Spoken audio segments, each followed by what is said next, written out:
We're here to dedicate the very first of our fast charging network in the state of Tennessee. We believe these chargers will help us with the environment.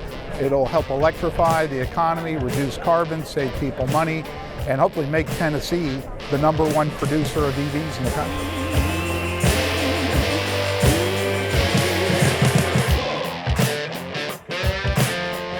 We're so excited to see what this brings to our community and what we can do with it.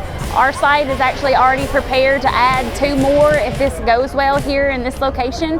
Kind of a tester situation to see how it goes, but we're really excited because we think this is really going to take off.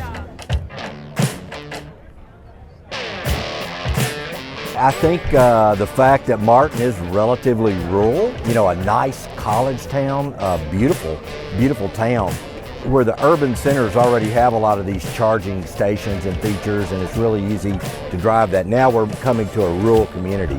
So now you don't have that range anxiety. You can come from Nashville to UT Martin. A student can come from Johnson City to go to school at UT Martin. I think it's very special, and I think it makes a big statement.